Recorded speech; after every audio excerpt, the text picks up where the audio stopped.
The degree to which we feel a sweet gratitude for forgiveness is directly proportionate to the degree that we feel dread at the alternative of being forgiven. Forgiveness and the sweet gratitude of humble prayer always go together. That's John Piper's focus from Psalm 32 in this episode of Light and Truth. This sermon was originally preached at Bethlehem Baptist Church on August 3rd, 1980. The first 5 verses, you notice, form a very distinct unit. They have to do with one thing, namely being forgiven and confessing our sin. And I think the main point in verses 1 to 5 comes in verses 1 and 2, and the main point would simply be the person who's forgiven is in a very, very happy condition. Then in verses 3 through 5, we're told how David moves into that condition of happiness. First, negatively, what not to do in verses 3 and 4, and then positively what to do in verse 5. Negatively, don't conceal the fact that you're a sinner. Don't hide your transgression from the Lord and try to deceive Him. Positively, in verse 5, acknowledge your sin and confess it to the Lord. So the main point of verses 1 to 5 evidently is you'll be in a very happy, blessed condition if you don't conceal your sin, but rather confess it to the Lord. Then verse 6, the first half of verse 6, is an inference that David draws from this good news that he's learned about from his own experience in verses 1 to 5. And the inference is simply this: therefore, or if this is so, let everyone who is godly pray to you, Lord, in a time when you may be found. If such blessedness can be had through confessing our sins in prayer, then for goodness sakes, let's all pray. That's what 6a draws as an inference. Then, in verse 6b, that's the second half of verse 6, surely in a flood of great waters, and verse 7, there seems to be a shift of focus or concern away from forgiveness and confession to the protection God gives His people. Surely in a flood of great waters they shall not reach him, that is the godly. You are my hiding place. You preserve me from trouble. You surround me with songs of deliverance. It looks as if he's changed focus a little bit away from his concern with his sin and its forgiveness over to God's protection. But I think the shift is probably not as great in David's mind as it looks at first. Probably what David intends for us to understand is this: when he says, blessed is the man whose sin is forgiven, in verses 1 and 2, probably in his mind, part of that blessing is not merely the tremendous joy of having a clean conscience and knowing that God is for you, but also the blessings that flow to the person who's forgiven, including things like protection, described in verse 6 and verse 7. In other words, the blessing that comes to the man who prays and confesses his sin is both negative, God will not impute iniquity to him, and positive, God will protect him. It's not just what God won't do, impute iniquity to him, it's what God will do, namely protect him. God is not merely not against him, He is very, very much for him. So I think the second half of verses 6 and 7 function as an added incentive to the first half of verse 6, namely, let everyone who is godly pray to thee in a time when thou may be found. Because if forgiveness and protection flow from the prayer of confession, then surely we ought all to be about the business of praying at a time when God may be found. Now, we come to verse 8 in our survey. God takes the pen, as it were, in verse 8. You find that again and again in the Psalms. All of a sudden you're reading along and David is talking and boom, God is talking. Which is something you might expect in a psalm which is being guided by God's own inspiring will. Well, as it were, God takes the pen here and says, I will instruct you and teach you in the way which you should go. I will counsel you with my eye upon you. And here there's been another shift. No longer is he talking merely about the protection that God gives, but now about the direction God gives. Not just what God guards us from, but what He leads us to. And so, this is a third blessing that comes from those, or to those, who pray when God may be found. Forgiveness for our sin, protection for our lives, and direction for our lives. It just wouldn't be a complete blessing, would it, if all God did was guard us from dangers. Because then we just stand there, wouldn't know where to turn, wouldn't know what to do or where to go. In order for the blessing to be complete, God not only has to keep us shielded from harm, but also lead us in the direction that we should go. Protection with direction, care with counsel is the complete blessing that we look for. So the main point in verses 1 through 8, I think, is still verse 6, the first half. Therefore, everyone who is godly, pray. Let him pray to thee in a time when thou mayest be found. And all of the rest is incentive. The incentive of forgiveness, protection, and direction. Now, up to this point in the psalm, verse 6, the first half, is the only imperative we've seen. It's the only command that we've run into.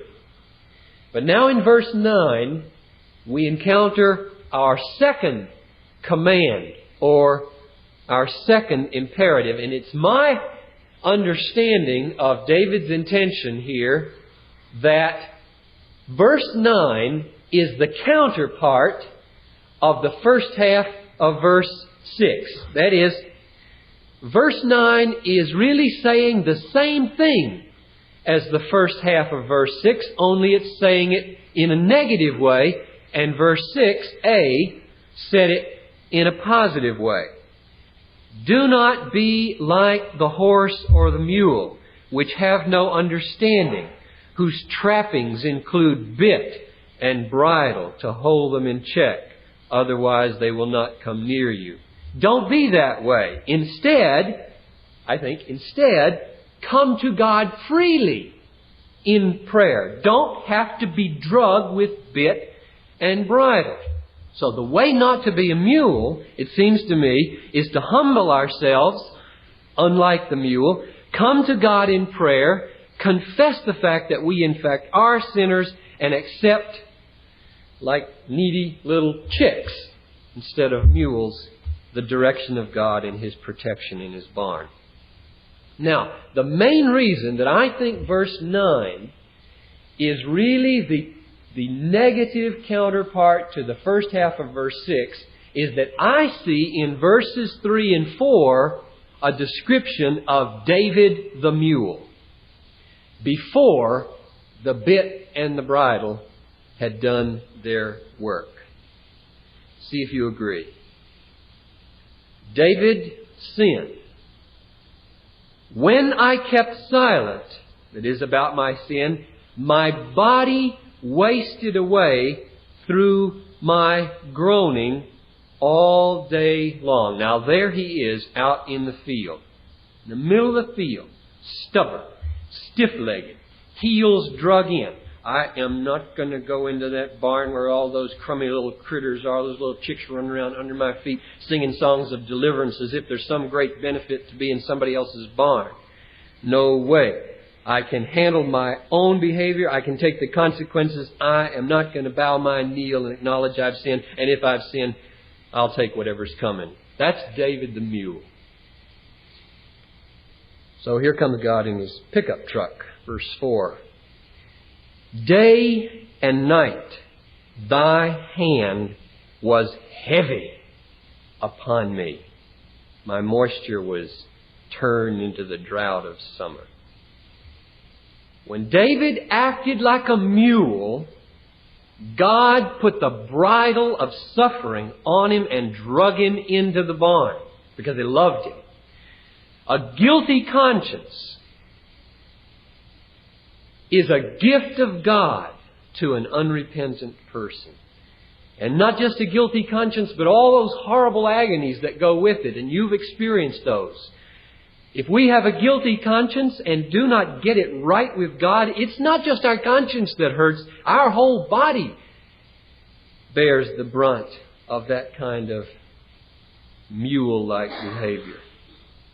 The main point, therefore, of verses 1 to 9, I think, is, let everyone who is godly come to God in prayer in a time when He may be found. Because the contrite heart which prays and is not mule-like experiences God's forgiveness, gets God's protection, and receives God's direction or counsel for life. And that's the whole argument of the psalm, except for verses 10 and 11. Maybe they deserve a brief comment. Verse 10 is simply a restatement, it seems to me, of verse 7. You can even see the word surround. I put big circle around the word surround with songs of deliverance in verse 7 and surround with loving kindness in verse 10. In other words, here again is the promise of protection. Many are the sorrows of the wicked, but those who trust in the Lord are surrounded by the love of God. Verse 11 is a little different. Be glad in the Lord and rejoice, you righteous ones, and shout for joy, all you upright in heart. I think that is the climax of the whole psalm. That's the result. But maybe we should say this. That's the third imperative. That's the third command that we've seen in the psalm. The first one was 6a, pray. The next one was verse 9, don't be like a mule. And the last one is be glad or shout for joy. I think that verse 11, this command, relates to the command in verse 6, both as cause and effect. It seems like this. This is the way it works in my experience anyway. When we come to God in prayer and experience the benefits of a clean conscience and guidance for life and protection, it makes us glad in the Lord. So prayer becomes the cause of the effect of gladness. But doesn't it work just the other way when we are delighting in God and experiencing Him in joy? Aren't we drawn often to approach Him and to talk to Him and to pray to Him? And so joy becomes a cause to the effect of prayer. And the image I get is of a spiral that's moving into heaven. Joy causes me to pray more. Prayer leads me into the benefits of God, which cause me to rejoice in Him more. And it's like a spiral that leads us ever more deeply into an experience of God's fellowship, of forgiveness and protection and counsel and gladness. That's the whole argument of Psalm 32 as far as I can tell. Verse 6, it seems to me, is the main point, and all the rest is incentive to get us to pray so that we can experience the cleansing and forgiveness of verses 1 to 5, the protection of 6b to 7, the counsel of verse 8, and the joy of verse 11. Now, evidently, though, the main thing that moved David to write this psalm was his experience of finding forgiveness through becoming unmule-like after God had bridled him and taught him a lesson and confessing his sins. So I want to focus there for a few minutes here at the end. And 3 questions came to my mind as I meditated on verses 1 to 5, and they were these. 1, what is the prerequisite of experiencing the forgiveness described in verses 1 and 2? Second, why is it that this prerequisite is necessary? And third, what's so blessed about having our transgressions forgiven? First, the prerequisite. The answer is very clear from verse 2 and verse 5 when you put them together. The prerequisite is, from verse 5, you have to acknowledge and confess your sin. But I want to add something to that from the last line of verse 2. You have to have a spirit in which there's no deceit. So I put it like this. It's confession or acknowledgement of our sin to the Lord from a spirit free of deceit. Now, when you put those two together, a very precise definition of confession emerges. And it's a little different, perhaps, than you might expect just reading verse 5 by itself. Confession to God, I think, is not merely admitting our sin, but rather rejecting our sin as repulsive. Admitting our sin is real and rejecting our sin as repulsive. There's deceit in the spirit of the person who admits with his mind that he has sinned, but feels no revulsion for that sin in his heart. Sins like a bad temper and irritability, hypercritical attitude, gossiping, a lukewarm love for Jesus, dishonesty on tax forms, failure to discipline your children like you should, etc., etc. The reason it's deceit to come to God saying, yes, I've sinned with your mind, and feeling no revulsion in your heart is because sin is repulsive in the eyes of God. And if you claim to be confessing sin before God and feel no revulsion in your heart, you're not really confessing sin for what sin is. So the prerequisite is not merely saying, yes, God, we're all sinners, I've sinned, take it off my back. It is really hating your sinning and being eager to reject it as repulsive. Second, why is it that God requires that as a prerequisite for forgiveness? Why can't God, in His infinite grace, just wipe everybody's slate clean? Why does there have to be, in every individual case, the prerequisite of confession? And that's what I pondered longest on Saturday, I think, as I was thinking about this. And here's what I came up with.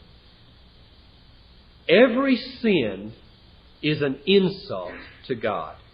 It's a slap in God's face. We have to understand that if we're going to understand the dynamics of forgiveness and confession. When two people offer you advice, and they are opposite pieces of advice, mutually exclusive, and they stake their character on the value of their advice, and you choose one and reject the other, you defame the character of the other person. It's inevitable. You may not want to, but you do it. He staked his character on that advice and you've rejected it and said, he's not worthy to be trusted as a counselor. And that's what we do to God every time we sin all day long. It's an insult. It's a slap in His face. And that's what we have to see. Now, forgiveness is always, in every setting, a desire on the part of somebody to make a relationship good that's been wrecked by somebody's insult like that. God's aim is to bring into being a people who are in harmony with Him, in fellowship with Him, in tune with Him, in union with Him. And we're always rupturing that relationship with our slaps in His face as if His counsel is not worth anything when we reject it and sin. Now, God is willing to forgive. I mean, we'd be hopelessly lost if God were not willing to forgive. But this is the question that then came to me. Can there be fellowship between two parties when one of those parties is perpetually bent on insulting the other? I don't think there can be. Couldn't God just wipe the slate clean, even though perpetually we went on and on and on into eternity slapping His face? Well, He might be able to, conceivably. But for what end? His whole goal would be shot. There'd be no fellowship, no union, no harmony. He wouldn't be glorified in our behavior, and we wouldn't have the happiness of union with Him. The only way that God can reach the goal of glorifying His name and bringing us into a joyful union with Him is not only to overlook our sins, but to change sinners. That's what God was doing with David then, and that's what He's doing through Christ with us who believe. And now my final question is this. What's so blessed about having our transgressions forgiven? Oh, how we need to cherish our forgiveness more. I'm convinced that until we fear sin and its consequences more keenly, we will not prize our pardon very intensely. The degree to which we feel a sweet gratitude for forgiveness is directly proportionate to the degree that we feel dread at the alternative of being forgiven. And if you don't feel dread from time to time at the prospect of not being forgiven before a holy God, it's only to be assumed that you won't feel very excited or happy or sweetly grateful about being forgiven, isn't it? The horror of sin and the fearfulness of hell are the only backdrop against which forgiveness will shine with the infinite beauty that it really has. This is Light and Truth, God-centered preaching to help you see Christ clearly and treasure Him truly. I'm your host, Dan Kruver. Thank you for listening. On our next episode, John Piper preaches on Psalm 42, a psalm for spiritual depression. I hope you'll join us. For more resources, visit desiringgod.org.